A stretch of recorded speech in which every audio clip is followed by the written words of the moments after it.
नमस्कार, first Chhattisgarh news में आपका स्वागत है। मैं हूं अंजलि जोशी। बढ़ते हैं आज की बड़ी खबरों की ओर।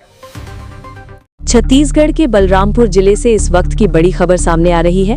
गैस वेल्डिंग के दौरान एक बोलेरो वाहन में अचानक भीषण आग लग गई। देखते ही देखते आग ने विकराल रूप धारण कर लिया और पूरा बोलेरो वाहन धू धू कर जलने लगा।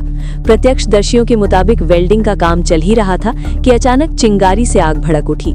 आग इतनी तेज थी कि कुछ ही मिनटों में वाहन पूरी तरह जलकर खाक हो गया। घटना के बाद मौके पर अफरा तफरी का माहौल बन गया। आसपास मौजूद लोगों ने तुरंत आग बुझाने की कोशिश की, लेकिन आग पर काबू पाना मुश्किल हो गया। इस हादसे में लाखों रुपए के नुकसान की आशंका जताई जा रही है। सूचना मिलते ही फायर ब्रिगेड की टीम मौके पर पहुंची और कड़ी मशक्कत के बाद आग पर काबू पाया। वहीं कुस्मी पुलिस की टीम भी मौके पर पहुंची और पूरे मामले की जांच में जुट गई है।